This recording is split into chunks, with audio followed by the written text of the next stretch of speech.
He was a voice for the voiceless until that voice was silent.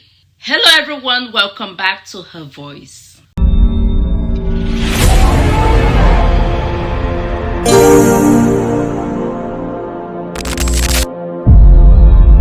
On July 24, 2025, Alino Faso, a Burkinabe activist living in Ivory Coast, was found dead in police custody. Ivory Coast claimed he committed suicide, but many, including the government of Burkina Faso, says this was an assassination, politically targeted and cover-up. Today we ask the hard question: who was Alino Faso? Why was he arrested? And what did he say that threatened an entire government? And who really benefits from his death? Alino Faso, born Ibrahim Traoré around 1981 in Burkina Faso. Alino Faso was 44 years old when he died. He wasn't a politician, he wasn't a soldier, he was an entrepreneur and a digital activist. He lived in Abidjan, Ivory Coast, where he ran a restaurant and had a wife from Ivory Coast. They raised their family together in Abidjan. Despite living in different countries, he remained deeply connected to his Burkinabe roots. In his early days, Alino Faso supported former leaders of Burkina Faso, even campaigned online to defend them. But that changed as corruption deepens and Burkina Faso faced growing insecurities. Alino turned against the establishment. He began exposing government failures and calling out corruptions and demanding justice. When Captain Ibrahim Traoré seized power in September 2022, Alino Faso became one of his loudest supporters, even though he had never met him. He became a key member of BRIC-C, that's the Bataillon de Communication Intervention Rapide, a digital movement defending the Sahel revolution and attacking foreign-backed regime. He often criticized ECOWAS, France and Ivory Coast, accusing them as tools of neocolonialism. These so-called democracies are just puppets for imperial and our people are the victims. His videos gained hundreds and thousands of views, especially among youths in Burkina Faso and Mali. On January 10, 2025, while preparing to relocate back to Burkina Faso, Alino Faso was arrested in Abidjan. Ivory Coast accused him of espionage, claiming he was collaborating with foreign actors to destabilize Ivory government. But there were no weapons, no violence, and no proof of any militia or insurgent active linked to him. He was held in gendarmerie school, not a civilian jail. Then on July 24th, 6 months later, he was found dead in his cell. On July 24th, the Ivory Coast prosecutor for the Republic released a public statement saying, and I quote, "He was found hanged by his bedsheet after attempting to slit his wrist. The death was declared a suicide," the official statement via Afrique Sud said. But there was a problem. Ivory Coast waited 72 hours before informing Burkina Faso and his family. Instead, they found out on social media. How can we believe it was suicide informed when we weren't informed on time? Burkinabe Foreign Minister Alino's supporters rejected the suicide claim. Many say he was tortured. During phone calls and detention, he told family he was losing weight, he was sick, and he was afraid of his life. If this was suicide, where is the evidence? No pictures, no official autopsy, no independent observer was allowed. Why the wait for 72 hours before telling the public, before telling Burkina Faso? And why was he arrested at a moment when he was leaving the country and going back to his homeland? There are so many questions and we have no answer. The government of Ivory Coast is silent, but the people of Burkina Faso are looking for answers. Let's go back to 2022, when Mali had arrested 49 Ivory Coast soldiers with military-grade weapons. There was noise all over the world. These were Ivorians who were not invited into Mali, and they were arrested. But you know what the government of Mali did? He released these people after they were judged and sentenced to 20 years. Because of goodwill gesture, he released them back to Ivory Coast. That is a leader of the Sahel. But when a Sahel citizen, unarmed, no weapon, is arrested, he is found dead in police custody. The double standard is unbelievable. We all know Ivory Coast is doing the dirty work for the colonial masters and ECOWAS. When Burkina Faso, Mali and Niger pushed French away, France threatened control over coastal alliance like Ivory Coast. France is losing its grip on Africa, and they are using Ivory Coast, a proxy government, to enact their proxy war in the Sahel. The economy of France is dying, we all know that. They had depended on the Sahel, especially, and Africa as a whole, for uranium from Niger, cocoa from Ivory Coast, gold, cotton from Burkina Faso. Now, uranium is gone, gold and cotton from Burkina Faso are gone. The economy of France is crumbling. Now they use their proxy government in Africa to attack other countries that want to grow, to attack other civilians that want to move forward.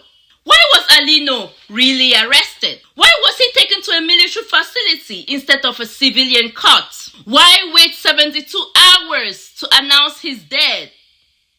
Where is the evidence that he hung himself? If you come into someone's cell and you see them hanging, and you are a government official, the first thing you gather evidence. You get a picture, you do an autopsy, you invite journalists to come and view it for yourself. But no, you waited 72 hours and then you spill out bullshit. Africans are no more stupid. We are not stupid. And also the Burkina Faso government is not stupid. Now let's look at when Alino Faso was arrested. At first it was noticed that people said he was missing. But the government came out to clarify that no, he's not missing. He was arrested. Let's watch this video from an official of Ivory Coast in January when Alino Faso was arrested. This is a video I took online. It's not video, so watch it together. As you can see... Pas rentrer dans le sensationnel, personne n'est porté disparu en Côte d'Ivoire. C'est vrai que très souvent, c'est des choses que l'on lit ou que l'on entend, mais vous devez savoir que toutes les interpellations se font dans les règles de l'art. Et je peux vous confirmer que M. Ibrahim Traoré a été interpellé. Aujourd'hui, il y a une procédure qui est en cours, donc je ne peux pas en dire plus. Mais vous savez très bien que tout est fait dans la transparence. Lorsque cette procédure arrivera à son terme, vous aurez, comme cela se fait d'habitude, toujours dans ce souci de transparence et de redevabilité, un communiqué donc du procureur de la République. Donc pour le moment, oui. The government official is saying that people don't get lost in Ivory Coast. But I guess we can say people die in police custody in Ivory Coast.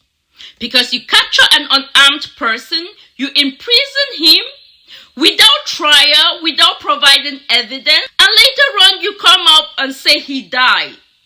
We murder people now in police custody and we don't even have the courage to say we did it. Is that how insignificant government has become? That your lies are so obvious. Even babies know you're lying. Why are you fighting another man's war? What is your problem with the Sahel? Must they be part of ECOWAS? It's not a mandatory right. What has ECOWAS done for you? Nothing. That's a proxy organization for the neocons. That's a proxy organization for the West to keep on controlling Africa. And because the Sahel leaders have the courage, they are being men, they decided to leave that useless organization, you start fighting your colonial masters' war for them. This is an embarrassment to the whole of Africa. It is so stupid for our leaders in 2025 to think they can still fight the war for France and you claim you're a democratic country. What democracy do you show? Okay, be democratic. Let us see the evidence that this guy was causing problems in Ivory Coast. From all we can see, he was bringing in income into Ivory Coast. How many Ivorians own businesses in Abidjan? But here is a foreigner coming and establishing himself, and yet you have the courage to kill him and say he committed suicide. The government of Burkina Faso has given 72 hours for the body of their fellow activists to be returned back to their land. Why not comply with that? You are trying to do further cover-up? The time for colonial masters is long gone. The children of Africa are not stupid. We see right through your eyes. As I say, we are the dreams of our fathers. We are the future our fathers dreamt of. And dreams don't die. Africa has to be great. It is a must. It has to be great. If you're an African leader and you don't want to toe in line, please get out. We do not need you. If you support France, please go and stay in France. Stop killing our youths. The same thing happened in Kenya not long ago, where an activist died in police custody, and the children of Kenya were outside. And what did the government do? Armed civilians. Now, you have the courage to unalive people from another country, and you call yourself a democratic country. You better dissolve the anarchy that you have created in Ivory Coast. Maybe you want to pay the debt of France, as the French government is in trouble. It's either they're involved in one scandal or another. That will be a story for another day. But as of right now, if you want to pay the French debt, please go ahead and pay the debt, but do not use the resources of Africa. The children of Africa are not supposed to die in this manner. We are tired of this. Our voices need to be heard, and our voices will be heard. Now, I saw another video on TikTok where many people are actually suspecting that the government had a hand in this. Let's watch this from TikTok. Sa cellule, après l'avoir utilisé pour des objectifs de déstabilisation au niveau du Burkina, parce que nous savons de quoi nous parlons. Effectivement, depuis le 10 janvier 2025, il a été interpellé en terre ivoirienne. Je rappelle cela parce que le 8, dans la soirée du 8, particulièrement, j'ai eu un appel avec lui, nous avons échangé. Avec Alino Faso. Avec Alino Faso. Le 8 janvier, c'est lui qui m'a appelé pour me dire, parce que c'est comme ça, il m'appelle Dogo. Il me dit, Dogo, que finalement, je vais rentrer. J'ai dit, mais il y a quoi? Il dit qu'il rentre parce que la situation est devenue intenable. Il est beaucoup harcelé au niveau de la Côte d'Ivoire. Il est suivi régulièrement. Sa résidence où il dort est mise permanemment sous surveillance. Il ne comprend pas. Mais bien avant le 10, Alino Faso a été auditionné à plusieurs reprises par les services de renseignement de la Côte d'Ivoire, mais il n'a jamais fait cas de cela. Et c'est le 11, Alino Faso devait rentrer officiellement en territoire burkinabé définitivement pour s'installer parce qu'il avait déjà rapproché toutes ses activités, avait pris fin en territoire ivoirien et il devait rentrer avec toute sa famille au niveau du Burkina Faso dans la soirée du 11. Mais c'est le 10, lorsqu'il a fini de faire toutes ses courses, ses dernières courses et qu'il devait déjà commencer à plier bagages, qu'il a été arrêté. Arrêté à partir de là, nous avons tous suivi le communiqué du porte-parole du gouvernement ivoirien qui disait qu'il y avait des preuves qui allaient sortir par la suite. Aucune preuve n'est sortie parce que Ibrahim Traoré, qui est aujourd'hui aux États-Unis, a une idée claire du PV, du faux PV d'ailleurs, c'est comme ça que nous l'appelons. C'est un faux PV à travers lequel ils disent qu'il a été en contact avec telle personne. Mais il n'a jamais eu contact même avec Ibrahim Maïga. Et malgré tout cela, ils disent qu'ils ont des preuves de déstabilisation et avec certains officiers au niveau du Burkina Faso et avec certains ministres au niveau du Burkina Faso et d'autres acteurs de la société civile, des activistes tels que nous autres, parce que nous sommes sortis dans le PV là-bas. Après cela, nous avons, pourquoi je dis dans ce communiqué, c'est un faux communiqué et qu'un amateur peut mieux faire. Dans ce communiqué, nous savons tout ce qu'après son arrestation, il a été détenu au niveau de la maison d'arrêt de correction d'Abidjan et c'était là-bas qu'il devait être légalement détenu. Mais comment se fait-il que de la maison d'arrêt de correction d'Abidjan, il se retrouve dans une école de gendarmerie, là où on forme des officiers, là où on forme des gendarmes. Dans une école, est-ce qu'il y a des prisons à travers lesquelles on détient des citoyens, des innocents pendant au moins des mois? Et finalement, après cela, encore parce qu'il n'est plus, nous pouvons discuter de certains autres secrets. Oui, effectivement, nous avons eu des contacts avec lui depuis sa cellule où le 29 mai 2025, effectivement, j'ai eu un appel de sa part, mais c'était de façon clandestine. Il avait perdu 29 kg au total. Il avait même les larmes aux yeux. Parfois même, il demandait voir ne serait-ce que sa famille, ses enfants, il n'arrivait jamais à les voir. Et après cela, il y a quelques semaines, effectivement, où il nous restait uniquement que la tête de monsieur. Mais j'ai été surpris qu'il était encore soumis à des tortures. Parce que jusqu'au 10 janvier, jusqu'au 29 mai, effectivement, il était à longueur de journée torturé comme un animal. Il n'arrivait pas à tenir comme il se doit. Vous êtes sur un plateau de télévision? Non, parce que ça fait très mal. Les tortures auxquelles il était soumis, ce n'étaient pas des tortures humaines. Mais quelques semaines de cela, il continuait à maigrir comme il se doit. Finalement, particulièrement, l'info, moi je ne l'ai pas appris hier, 27. C'est dans la nuit de 26. Aux alentours de 3 h du matin, que nous avons eu au moins une toute petite confirmation. Mais nous attendions quand même que les autorités ivoiriennes elles-mêmes confirment l'assassinat du monsieur, même s'ils ont remplacé l'assassinat par pendaison. Pourquoi on n'avait pas été informé de tous ces faits d'inculpation et c'est après sa mort maintenant qu'on nous parle de tout ça? Oui, c'est pourquoi je dis qu'un amateur politique peut mieux faire que ça. Parce que depuis près de 7 mois, nous n'avons pas eu vent de tous ces éléments. Même si ce qu'ils disent arrivait à être vrai ou ils avaient des éléments palpables qu'ils n'ont pas rendus publics, nous connaissons très bien comment la justice fonctionne. Vous l'avez inculpé, vous le jugez, vous le condamnez, il prie sa peine et il rentre chez lui normalement comme tout bon citoyen. Ils sont très nombreux. Ces soldats ivoiriens qui sont rentrés en territoire burkinabé, eux armés, alors que Alino Faso n'a jamais détenu une arme. Il n'a jamais détenu une arme, mais d'autres soldats ivoiriens sont rentrés en territoire burkinabé armés.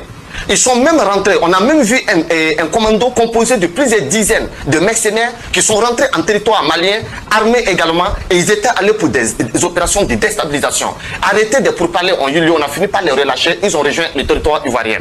Après cela, sur le territoire burkinabé, c'est à plusieurs reprises que des soldats ivoiriens ont été pris en territoire burkinabé qui étaient venus pour des opérations de déstabilisation. Alino Faso n'a jamais été une menace. Il n'a jamais été une menace parce que la plus grande menace, c'est celle-là qui a couché la rébellion du 19 septembre 2002. La plus grande menace aujourd'hui. You can actually hear the guy saying that he had spoken to Alain and Alain said he has lost weight, he has like why do government try and manipulate things and they don't even know how to cover up? Say if you want to be a liar, be a good liar. Don't spit out rubbish for people to you think it's not 1920s. No, we are more educated, more advanced than that. And if you claim you're democratic, bring the proofs that this guy was stabilizing Ivory Coast and bring the proof that he died by suicide. If not, you better start looking for a remedy to this problem. The children of Sahel have suffered so much.